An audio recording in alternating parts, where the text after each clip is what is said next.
네, 오늘은 이제 돈으로 살 수 없는 것들이라는 걸 읽고, 것들이라는 책을 읽고, 이제 제가 떠올렸던 것들과, 사실 이 책을 읽으면서 주로 느꼈던 것들을 위주로 이제 얘기를 해볼 건데, 약간 되게 돌아보게 되는 지점이 많았던 것 같아. 그러니까 되게 이번 연도부터, 동아리 회장도 그렇고, 어, 융합인지학부 집행부에서 기획부를 맡다 보니까 굉장히 기획을 하는 게 많았는데 이 기획을 하는 데 있어서 이 돈으로 살 수 없는 것들을 약간 고려하지 않지 않았나라는 이러한 돌아보게 되는 지점도 되게 있었던 것 같고 말 그대로 이 책은 이 제목이 정직하게 보여주듯이 이제 무엇이 돈으로 살 수 없는 것인지 그리고 무엇은 돈으로 살 수 있지만 하지 말아야 하는지에 대한 어떤 가치 판단의 기준을 이제 제공해주는 그런 책인 것 같고 그래서 이 책을 읽으면서 그러한 기준들에 대해서 굉장히 스스로 많이 정립할 수 있었던 것 같아. 그래서 이런 기준들을 정립하는 데 굉장히 도움이 되었고 그리고 책이 굉장히 예시들이 많이 나오고 이래가지고 어렵지 않게 잘 술술술술 읽어 나갈 수 있는 그런 책이었던 것 같아. 그럼 이제 본격적으로 이제 얘기를 시작해 볼 건데 먼저 돈이 불러온 격차에 대해서 먼저 얘기를 해보고 싶은데 그러니까 돈이 불러온 격차라는 것이 이제 돈이 가져온 어찌 보면 격차라기보다는 이제 돈이 점점 우리 삶에 들어오면서 돈으로 매겨지고 있는 것들에 대해서 얘기를 해보고 싶은데 우선 이제 돈이라는 것이 등장하게 된 계기는 어 일단은 개인적으로는 그 잉여 생산물이 생기고 나서부터 발생하는 그러한 사회적 격차가 생기기도 하고 또 이러한 잉여 생산물이 이제 잉여 생산물을 활용해야 되고 그리고 이제 이것이 남으니까 어, 결국에는 어떠한 다른 재화와 바꿀 수 있게 되고 그래서 이러한 교환의 시대가 들어서면서부터 이제 어찌 보면은 이 가치라는 것이 이 물건에 대해서 가치라는 것이 이제 수량화될 수 있는 수치화될 수 있는 그런 기반이 마련이 되었고 이제 결국에는 뭐 세금을 좀 더 쉽게 걷기 위해서 그리고 이러한 물물 교환에서의 좀 더 정확도를 높이기 위해서 돈이라는 것이 이제 도입이 되었는데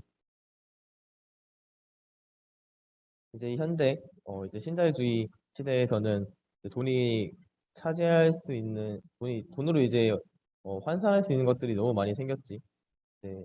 작은 것부터 하나하나 세세하게 따져보면 일단 기본적으로 우리 주변에 있는 물품들은 모두 이제 거의 웬만해서 돈으로 살 수 있다고 해도 과언이 아니고 그리고 이제 땅도 이제 예전부터 이제 돈으로 살 수 있었던 것이고 그리고 사람 같은 것도 이제 우리가 결국에는 월급을 받으면서 일을 하되 우리가 이제 어떠한 일에 가치를 두지 나름의 가치관을 두지 않는 이상 우리는 이제 사람을 이제 돈으로서 이제 사서 이제 고용할 수 있는 것이고 그리고 이제 이것은 이제 흔히 아르바이트라든가 단기 알바에서도 주로 보이는 행태이고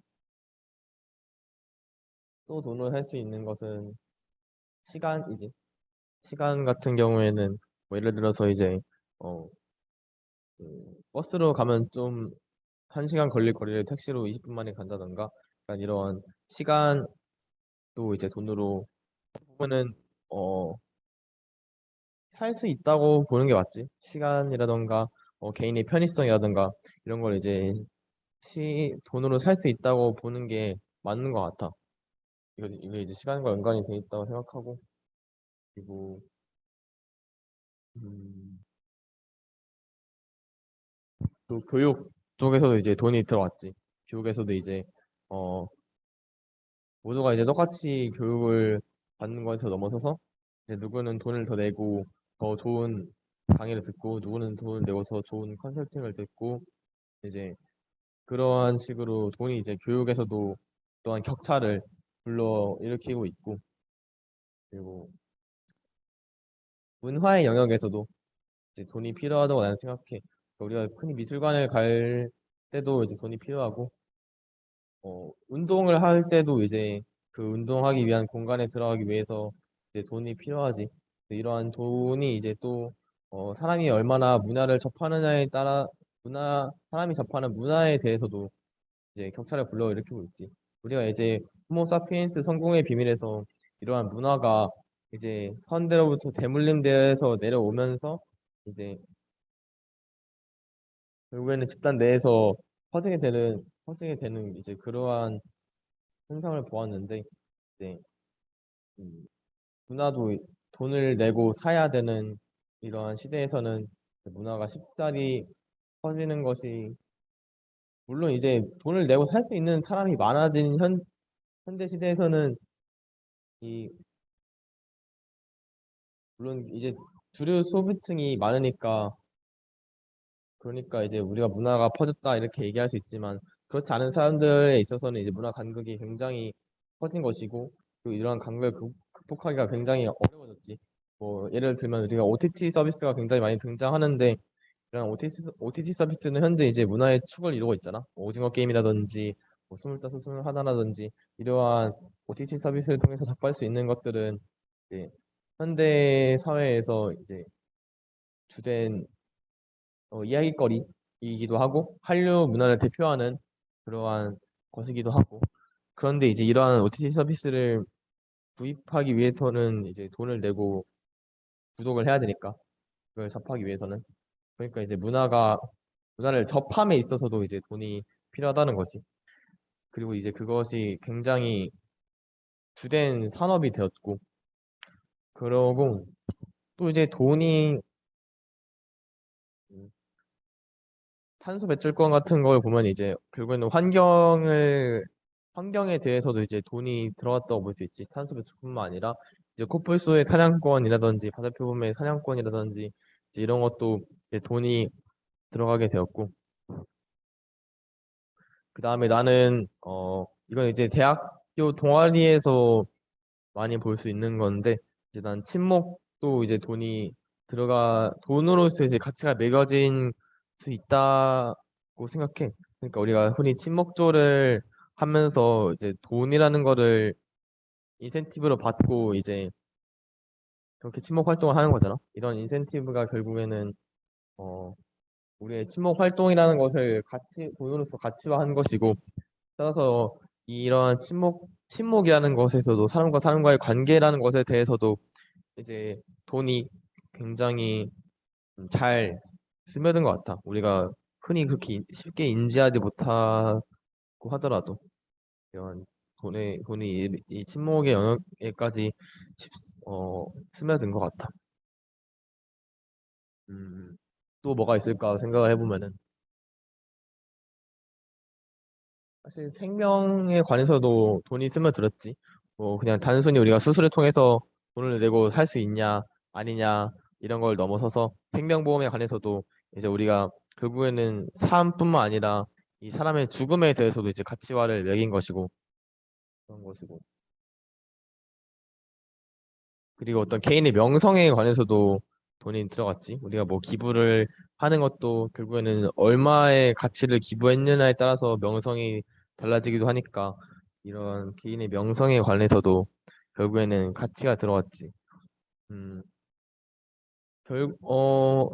그치. 사실 이 명성과 권위를 따지면은 우리가 상은 살 수 없는 거란 말이야. 예를 들어서 뭐 노벨상이라던가 상장이라던가 이런 것들은 이제 사면은 이것을 돈으로 삼으로써의 가치가 없어지기 때문에 이러한 것의 명성과 권위와 업적이라는 것의 그 권위가 없어지기 때문에 이제 노벨상을 살 수 없다 이렇게 말하는 것인데 생각해보니까 명성이라는 것도 결국에는 돈으로서 가치가 될 수 있다는 거를 보면은 이 노벨상이라고 하는 것도 나는 충분히 이제 돈으로 가치가 될 수 있다고 생각해.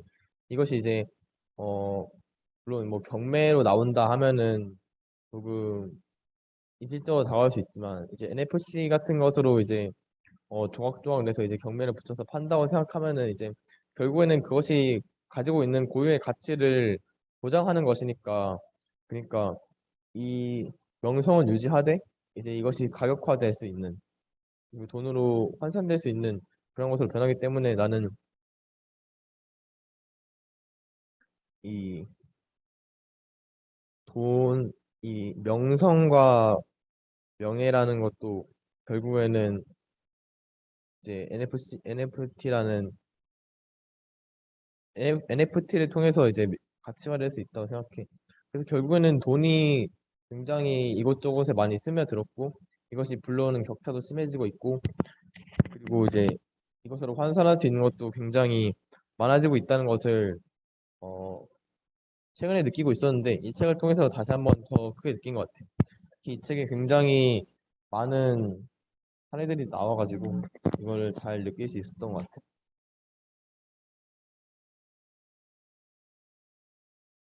다음은 공정성과 부패를 통한 논건데 이제 이 책에서 그 이 돈으로 살 수 있는 것이 무엇이냐 이제 이것은 돈으로 살 수 없는 것이다. 돈으로 살 수 있지만 사서 안 되는 것이다. 라는 걸 이제 나눌 때 주로 이제 공정성과 부패를 통한 논거를 많이 하는데 이제 이러한 논거를 가지고 앞으로 이제 살아가면서 그 우리가 돈으로 매겨진 것들을 보면서 약간 검토를 해보다 보면은 우리가 이제 돈으로 사지 말아야 할 그런 고유의 가치를 잘 볼 수 있을 것 같아가지고 이제 소개하고 싶어서 여기 가져왔어. 공정성을 통한 논거가 무엇이냐라고 하면은 이제 이것을 돈으로 매겼을 때 모두에게 공정하게 돌아갈 수 있느냐 그리고 이제 모두가 이제 공정하게 이것에 대해서 접할 수 있느냐 그러니까 예를 들어서 아까 말했던 OTT 서비스를 통해서 이제 문화를 판다 그러니까 예를 들어서 모든 TV 프로그램을 다 OTT 서비스를 통해서 팔아버려 그러면 이제 결국에는 이제 돈이 있는 사람은 그것에 접근해가지고 이 문화를 접할 수 있지만 이것에 대해서 충분히 돈이 없는 사람들은 이 공정성, 이 문화에, TV 문화에 접할 수 없게 되어버리니까 결국에는 공정성에 있어서, 공정성과 공평성, 형평성에 있어서 문제가 발생한다는 게 이제 공정성을 통한 논거인 거야. 그래서 이제 이러한 논거를 통해서 결국에는 이제 모든 TV 서비스를 OTT로 돌려버려가지고 판매하는 것은 그러니까 공정하지 않, 이 모든 사람들이 TV 문화를 접할 수 있는 그러한 공정성을 침해하기 때문에 그렇기 때문에 이것은 이제 우리가 모든 TV 서비스를 무조건 가치화해서 돈으로 판단하면 안 된다라고 이렇게 의견을 낼 수 있는 거지. 한편으로 이제 부패를 통한 논거는 이제 이것이 돈으로 환산되지 않는 것인데 돈으로 환산이 되었기 때문에 이것이 가지고 있는 가치가 부패되었다는 거야. 그러니까 아까의 예시를 똑같이 들어보면은 모든 TV 서비스를 OTT 서비스로 돌려버리면은 이제 이 공영 방송이라는 것이 가져야 할 그러한 모두를 위한다는 그러한 가치가 결국에는 훼손되어 버리기 때문에 이것은 이제 결국엔 부패를 통한 논거에 의해서 이제 이러한 OTT화가 잘못되었다는 것을 이제 알 수 있는 거지. 그러한 공정성과 부패에 관한 두 가지 관점을 통해서 이제 우리가 이것이 이제 돈으로 환산될 수 없는 것인지를 알 수 있고 그리고 잘 따져볼 수 있는 것 같아. 그래서 나는 이 책이 주는 굉장히 좋은 두 가지 시선이라고 생각하고 앞으로 어떠한 것을 기획한다든지 솔루션을 생각한다든지 이러한 어, 과정에 있어서 이 두 가지 시선을 항상 겸비하고 가져가는 것이 우리가 도덕의 가치를 잃지 않는 방법이라고 나는 생각해. 다음은 이제 선착순과 줄서기 방식이야. 그러니까 약간 반대되는 개념이라고 생각하면 되지. 선착순은 이제 먼저 오는 사람이 먼저 이렇게 딱 가져갈 수 있는 것이고 그리고 이제 반대되는 개념이 아니고 같은 거구나. 그치? 같은 거지. 선착순은 이제 먼저 오는 사람이 와서 먼저 온 만큼 가져가는 것이고 그렇기 때문에 이제 줄서기 방식 이것 때문에 이제 줄이 발생하는 것이고 그래서 이제 음, 선착순과 줄서기 방식에 대해서 얘기를 해보자면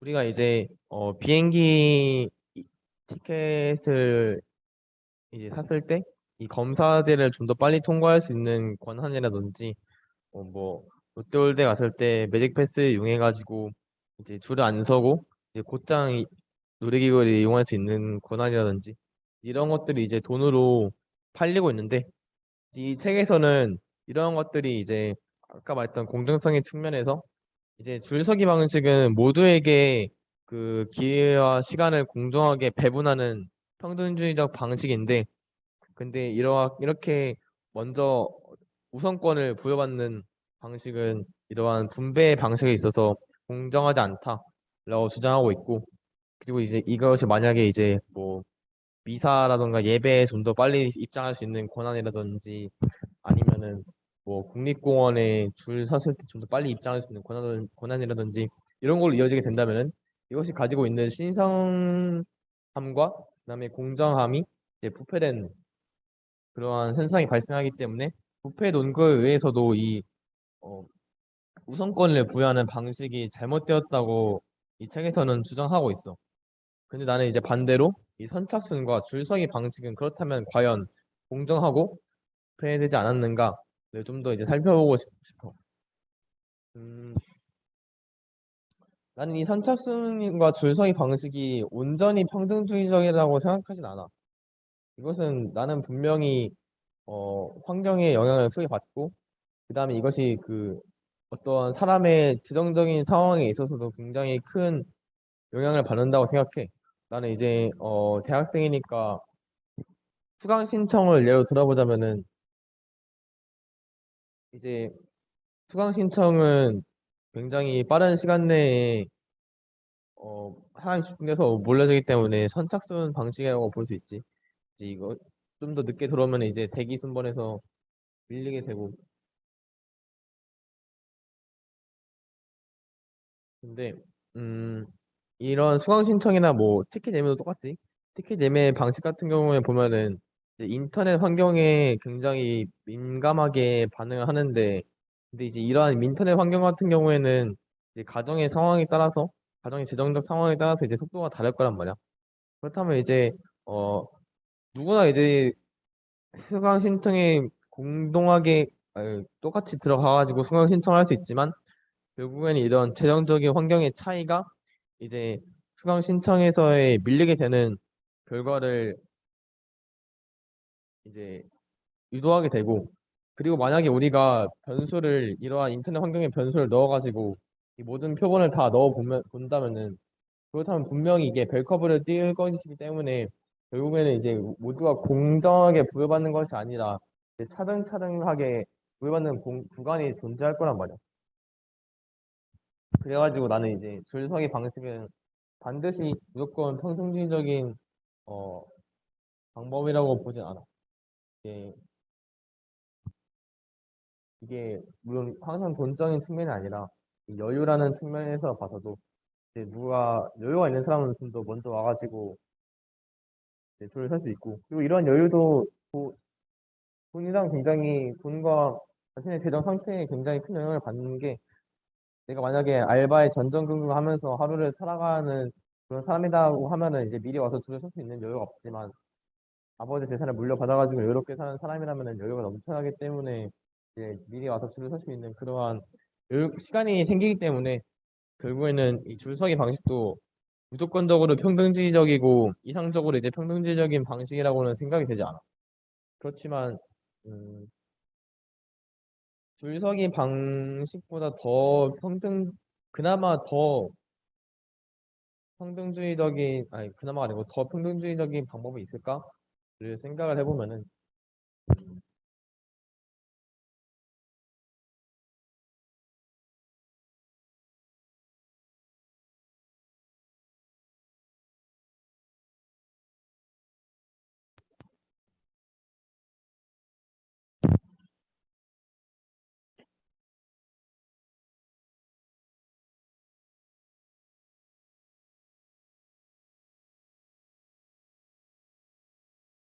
완전히 무작위로 돌리는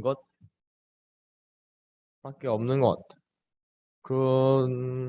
근데 그렇다면 분명히 이제 어 이것에 관해서 불만족이 나올지 모르겠어. 물론 사람들이 다 납득을 하겠지만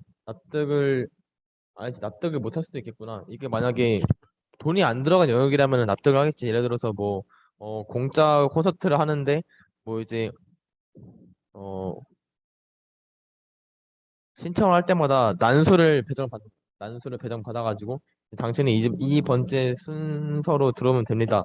이 번째 순서로 들어오면 됩니다라고 이제 각자 난수를 부여받아가지고 쫙 배려해서 입장을 시킨다고 한다면은 그러면은 무조건 다 납득을 하겠지만 음, 이게 만약에 유료 콘서트나 유료 공연이라고 한다면은 과연 이러한 난수를 배정하는 방식에 대해서 모두 납득을 할지는 모르겠어. 자신이 일정하게 돈을 부여를 냈는데 근데 단순히 우연의 영역에 있어서 우연의 영역 때문에 이제 자신이 뒤로 밀린다라고 한다면은 나는 그것에 대해서 굉장히 불만족스러운 소리가 나올 것 같아가지고 어 결국에는 줄서기 방식이 이 돈이 들어간 영역에 대해서는 옳게 적용이 되는 것 같아.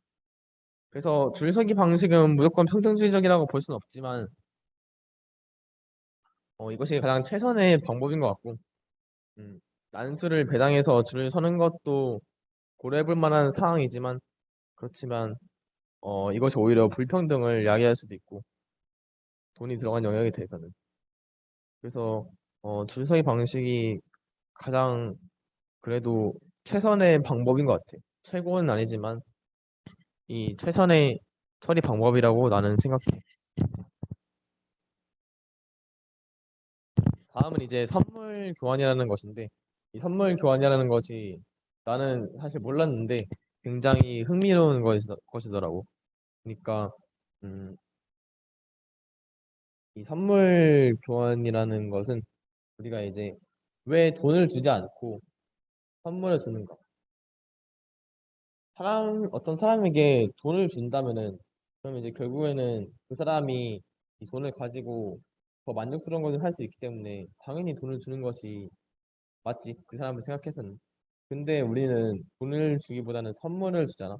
그래서 왜 그럴까라고 이제 생각을 해보는 것이 굉장히 흥미로웠던 것 같아. 이 책에서는 이제 돈으로 선물을 주는 것이 굉장히 이제 문화적으로 금기시되어 있기 때문에 이것은 이제 굉장히 어 하찮은 선물이라고 이제 돈이 이제 선물로서는 굉장히 하찮다고 여겨지기 때문에 그렇기 때문에 이제 이런 돈 중의 선물 방식으로 보다는 선물로서 이제 선물을 주고 받는 것이 그것이 이제 보편화되었다 이렇게 주장을 하고 있어. 한편으로는 이 선물이라는 것의 개념 경계도 굉장히 모호한 것 같아. 그러니까 우리가 선물이라고 할 수 있는 게 무엇일까라는 게 굉장히 흥미로웠던 것 같은데, 음, 선물이라는 것이 그냥 교환과는 뭐가 다를까? 선물은 무엇을 바라고 주는 것일까? 아니면은 무조건적으로 바라지 않고 그냥 주는 것일까? 그렇다면 기부랑 뭐가 다를까? 그다음에 이 선물이 반드시 금전적인 영역에만 있는 것일까? 이 금전적인 영역이 또 있는 것일까? 이런 것이 굉장히 모호하더라고. 그래서 선물의 정의를 일단 먼저 찾아보면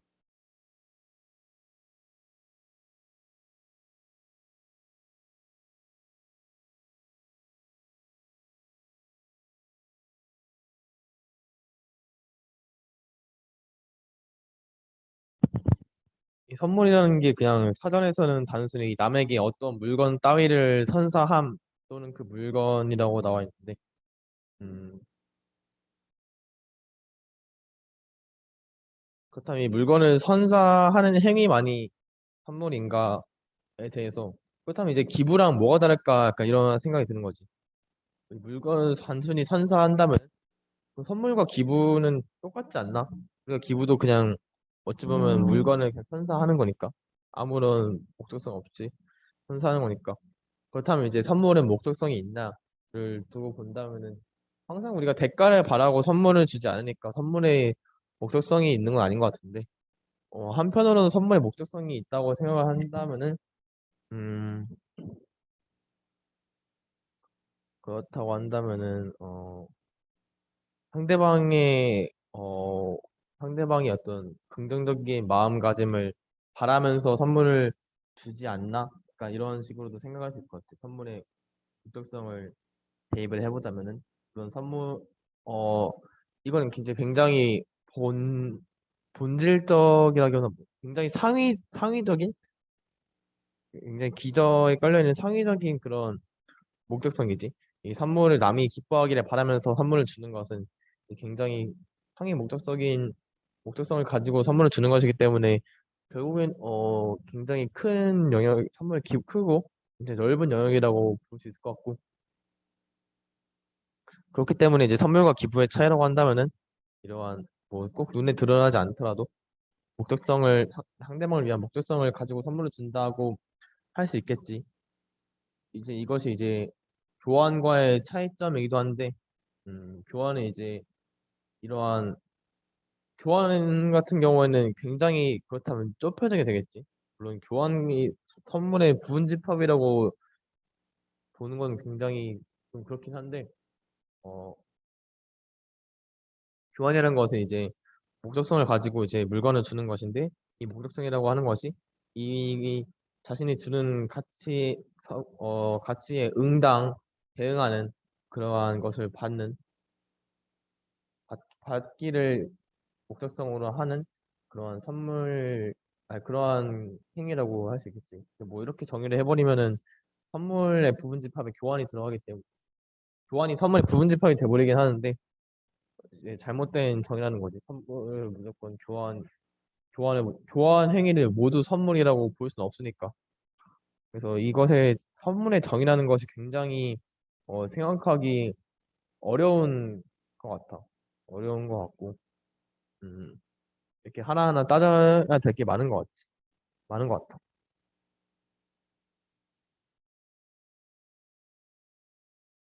교환과의 차이점을 한 가지 더 둔다면은 이 선물이라는 것이 항상 선물적으로만 이루어지지 않는다는 점.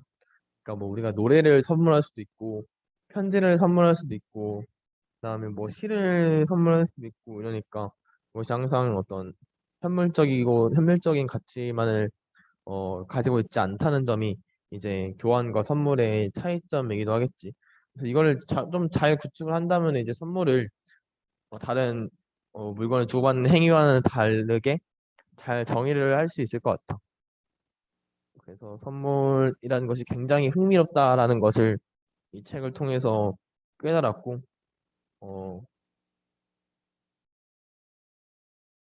또 주변에 이렇게 선물처럼 굉장히 간단해 보이고 만연한 것이지만 이것의 정의가 굉장히 어떤 심오하고 복잡한 영역까지 들어오게 되는 것이 무엇이 있을까 되게 궁금해. 그런 것이 있다면 굉장히 연구하는 데 있어서도 재밌을 것 같고 그런 생각이 들어. 다음은 이제 어디까지 가치를 매길 수 있는가, 즉 돈으로 살 수 없는 것이 무엇일까라는 거야.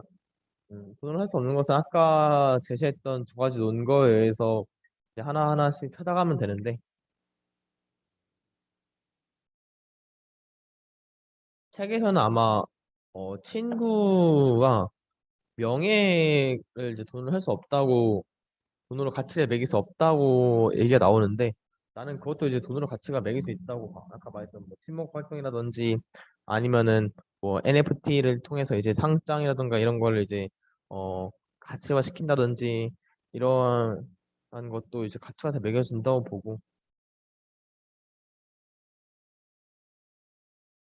우리의 생각도 가치가 매겨질 수 있을까에 대해서 나는 되게 궁금한 것 같아. 우리의 생각과 아이디어.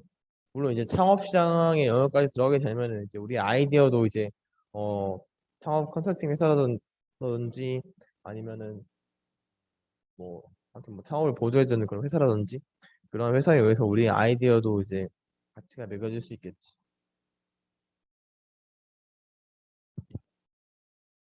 물론 이것이 돈으로 매겨져야 된다고 생각하진 않아. 근데 돈으로 매겨질 수 있는 환경에서 돈으로 매겨질 수 없다라고 말하는 것도 어불상설이고, 우리가 이것을 돈으로 매기는 행위에 대해서 경계해야 되는 거는 알고 있지만 이제 현실이 그렇게 될 수 있다는 것을 보여주기 때문에 이제 이것을 돈으로 매길 수 없다고 단정 짓기에는 어렵지.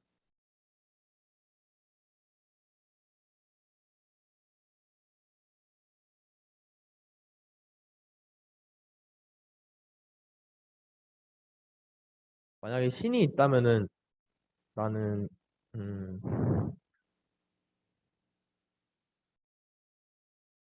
이러한 신은 돈으로 매길 수 없다고 보고 어찌 보면 이 불확실성의 영역 같은 불확실하고 증명할 수 없는 것의 경우에는 가치를 매길 수 없지 않을까? 그러니까 우리가 존재성을 알 수 없는 것, 존재성을 알 수 없는 것에 대해서는 가치를 매길 수 없다고 확신할 수 있을 것 같아.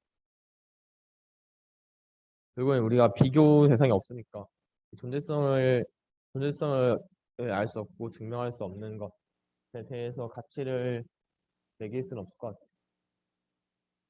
우리가 지금 수학 명제에 대해서도 가치를 매고 있는 상황에서 증명할 수 없다고 판명 난 것에 대해서는 이제 가치를 매기고 있지 않으니까 내가 지금 확신할 수 있는 가치를 매길 수 없는 것은 존재하지 않고 증명이 불가능한 것밖에 없는 것 같아. 어떠한 방식으로든 모든 형이상학적인 것을 충분히 나는 가치를 매길 수 있을 것 같아.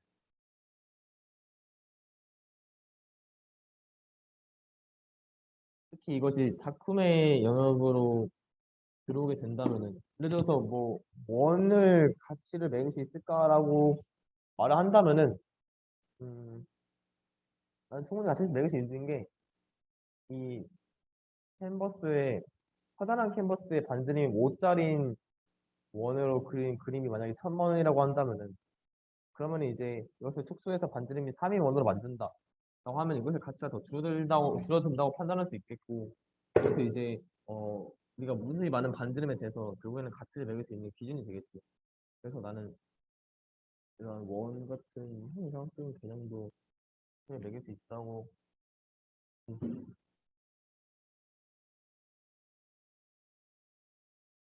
그래서 더더욱 존재하지 않고 증명할 수 없는 것에만 가치 매길 수 없다라고 계속 확신을 하는 것 같아요.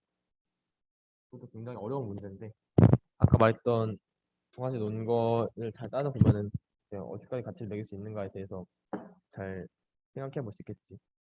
물론 나는 그 논거마저도 어, 이것이 돈으로 매길 수 없는 것을 보여준다기보다는 돈으로 매길 수 안 된다는 것을 보여준다고 생각하기 때문에 어디까지 가치를 매길 수 있는지는 정확하게 보여주지 않는다고 생각해. 음, 그 다음에 이제 이 책을 읽으면서 굉장히 많은 것들을 돌아볼 수 있었던 것 같아. 그러니까 특히 내가 지금 하고 있고 계속 진행하고 기획해 왔던 것들을 조금 돌아보게 되는 것 같아. 그래서 첫 번째로 좀 돌아볼 것은 기술혁신 솔루션에 대해서 좀 돌아보고 싶은데, 음, 우리가 기술혁신 솔루션을 통해서 이제 증진시키고자 하는 것은 이제 가족 간의 의사소통의 양을 증진시키고 싶고, 그리고 이제 이것을 증진시키기 위해서 우리가 사용한 방법은 이제 가족의 얼굴 표정 변화를 이제 보여줌으로써 이것이 주는 감정적 동기 유발을 통해서 이제 사람들로 하여금 연락을 하고자 하는 동기를 마련해주고 싶었단 말이야. 근데 이 솔루션을 마련하는 데 있어서 굉장히 많은 방안들이 나왔는데, 뭐 대표적으로 예를 들자면은 연락을 할 때마다 약간 그 앱 내에서 약간 캐릭터 꾸미기라는 재화를 제공하는 어, 여러 가지 대안 또는 부가 서비스가 아이디어로 굉장히 많이 나왔는데 나는 부패의 관점에서 본다면은 이 가족 간 의사소통은 가치를 매길 수 없는 굉장히 소중하고 반드시 필요한 그러한 활동이라고 생각을 한단 말이야. 그렇기 때문에 이것을 통해 어떠한 금전적인 인센티브를 받는다. 그리고 그런 솔루션을 제안한다라고 한다면은 나는 그것은 우리가 가족 간의 의사소통이라는 이 가지는 어떤 도덕적이고 윤리적인 가치를 훼손한다고 생각하고 결국에는 이것이 이제 우리로 하여금 굉장히 좋지 않은 솔루션이라고 볼 수 있겠지. 물론 이것의 효과성을 떠나가지고 이것의 가치를 두고 본다면 굉장히 좋지 않은 솔루션이라고 볼 수 있겠지. 우리가 이 솔루션에 굉장히 큰 가치를 두고 있단 말이야. 결국엔 우리는 가족 간의 의사소통을 통해서 가족 간의 친밀도를 더 높이고 싶고, 의사소통 증진을 통해서 가족 간의 친밀도를 더 높이고 싶고, 그리고 어떠한 가족이 감정적 위기 상태에 빠지는 것을 막고 싶은데, 이러한 것에 이제 리워드와 인센티브를 줌으로써 유도를 하는 것은 이제 우리가 가지고 있는 이런 숭고한 가치에도 위반된다고 생각을 한단 말이야.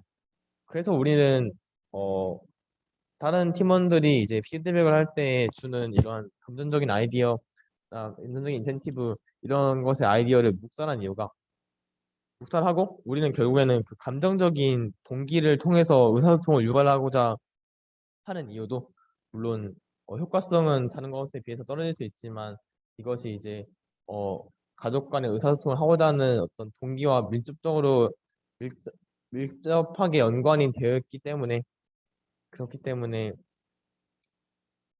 우리는 이런 방식으로 소통을 유도하려고 했던 것 같아요. 그래서 나는 우리 기술혁신 솔루션이 굉장히 방향성을 잘 잡았고 이러한 방향성에 있어서도 타 앱들과는 굉장히 차별되는 그런 굉장히 중요한 요소를 잘 잡았다고 생각해.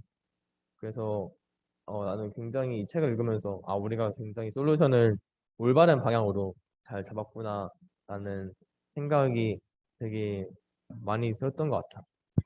그래서 그치. 그래서 굉장히 그런 생각이 많이 들었고.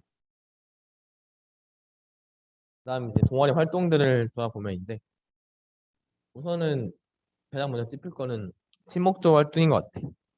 내가 아까 이 책에서는 친구 관계라는 것이 돈으로 매겨질 수 없지만 나는 돈으로 매겨질 수 있다고 생각한 것은 이제 내가 지금까지 기획해왔던 친목적 활동을 돌아보면서 드는 생각인데 결국에는 우리가 친목적 활동을 통해서 상금을 주는 행위가 이 친목 활동이라는 것이 인센티브를 주는 건데, 결국엔 이렇게 친목 활동에 인센티브를 주는 것은, 이 친목 활동이라는 것이 이제 사람과 사람 간의 이 동아리 안에서 결국엔 사람과 사람이 만나서 친해지기 위해서 동아리가 있는 것인데, 기본적으로 그런 목적을 위해서 있는 것인데, 이런 목적성을 훼손하고, 결국에는 더 많은 돈을 얻기 위해서 이 친목 활동에 참가하는 것으로 이제 목적성이 변질이 된단 말이야. 그렇게 되면 이제 이 친목이라는 것이 가지는 어떤 굉장히 숭고하고 그리고 더욱더 발전적인 그런 가치가 훼손이 되는 거죠. 그래서 나는 친목 활동이라는 것이 물론 친목적 활동이라는 것은 굉장히 많은 동아리에서 하고 있고 이것이 이제 친목 활동을 효과적으로 불러일으키는 방법이기도 하지만 이것이 너무 과해지면 그러니까 상금을 그렇게 큰 비중을 주지 않는 것도 내가 볼 때 그런 이유인 것 같아. 나는 무조건 상금을 높이면은 그러면은 열심히 참여하겠지라고 생각을 했는데 무조건적으로 상금을 높이는 것이 이 친목이라는 것이 좋은 방향으로 나아가는 때 무조건적으로 기여한다고 생각되지는 않는 걸 이제 이 책을 읽으면서 깨달았고 다음 친목조 사업을 이제 기획하면서는 이러한 요소들을 좀 더 잘 고려를 해야 될 것 같아. 그리고 이제 학교에서의 체육 AU가 없어지면서 우리 동아리에서도 이제 체육 A를 위해서 이제 무조건 활동을 열심히 해야 된다. 난 이러한 어떤 기본적인 어떤 목적성이라 해야 할까? 어떤 최저에 깔린 목적성? 어쩌면 가장 낮은 수준의 목적성이 없어졌는데 그렇다면 이제 동아리원들에게 활동을 어떻게 하면은 더 잘 할 수 있게 할까, 더 열심히 할 수 있게 할까를 굉장히 지금 약간 고민을 하고 있는데 난 이것에 대해서도 아무렇게 그냥 방안을 그냥 뭐 열심히 하는 사람에게 뭐 인센티브를 주면 되지 않을까라고 그냥 솔직히 말하면 쉽게 생각한 거지. 누구나 생각할 수 있는 방법으로 쉽게 생각한 건데 나는 이러한 생각에 있어서도 다시 돌아보니까 이 책을 읽으면서 다시 돌아보니까 내가 굉장히 잘못 생각했구나라는 생각이 들어. 이것은 이제 내가 이 동아리에 있어서 가지고 있는 자부심이라던가 이 동아리에 가지고 있는 긍정적인 인상과 가치마저도 훼손시키는 행위였던 거를 나는 이 책을 통해서 알게 됐어. 나는 이제 이 동아리가 굉장히 좋고 이 클라이밍을 하면서 친해질 수 있다라는 이러한 이 동아리 우리 동아리만이 가지고 있는 고유성과 가치가 굉장히 중요하다라고 생각을 해오고 있었는데 결국에는 내가 이렇게 인센티브를 주려고 하는 행위가 이러한 가치를 결국에는 돈을 위한 행위로 치환하는 행위였다는 사고였다는 것을 책을 통해서 깨달을 수 있었던 것 같아.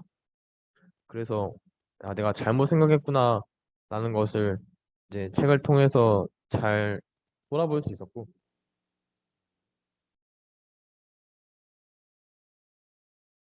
결국에는 이제 클라이밍을 하면서 동아리 원들도 이러한 가치를 자연스럽게 느낄 수 있게 하고 그리고 우리가 훈련을 왜 꾸준히 해야 하는지에 대한 당위성도 이제 좀 더 가치적인 이유를 들어서 제공을 하고 그런 식으로 이제 좀 더 금전적으로만 생각하려는 금전적이고 인센티브적인 생각에서 벗어나서 이제 그런 식으로 생각하려고 앞으로 무언가를 기억할 때 그런 식으로 생각하려고 노력을 해야 될 것 같아.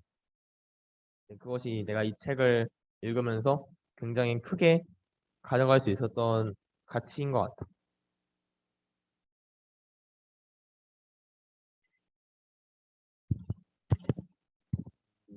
인간과 돈, 우리가 어차피 주제가 인간이니까 인간과 돈을 생각을 해본다면은 인간은 이제 돈을 만들어낸 동물이란 말이야.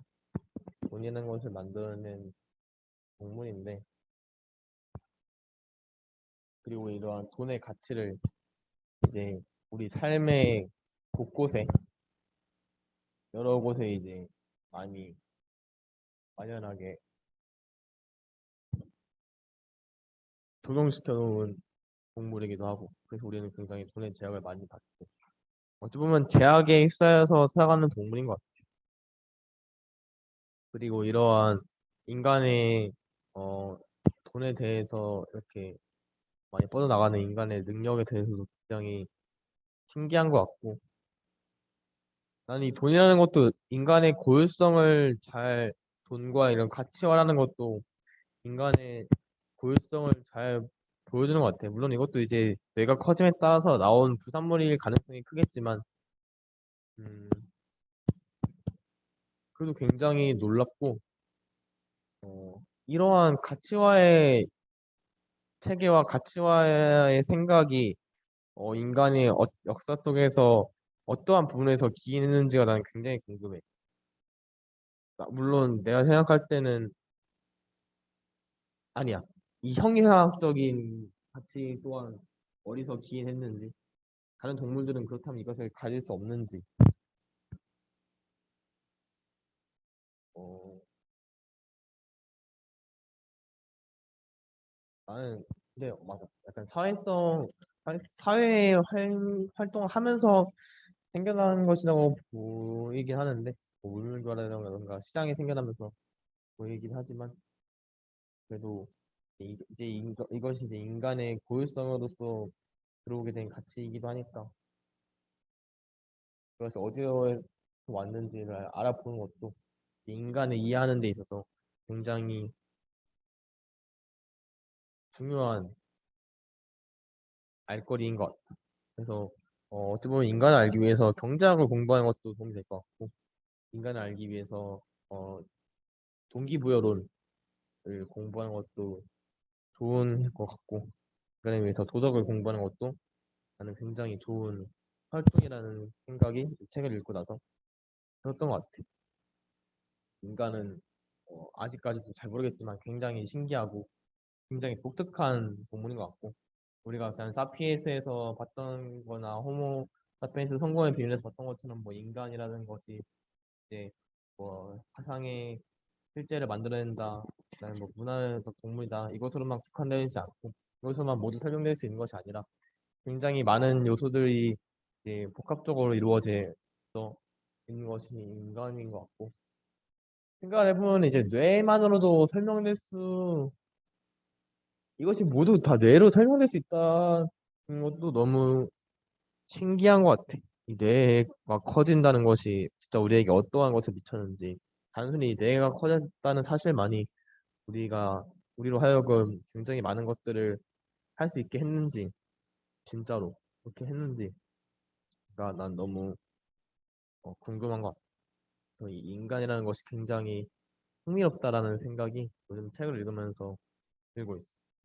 그래서 이제 오늘 돈을 살 수 없는 것들을 읽으면서 하는 활동은 여기서 마무리를 하겠고, 이제 다음 책을 통해서 할 수 있는 생각들이 너무나 기대가 되는 것 같아서 저는 여기서 마무리를 해보도록 하겠습니다.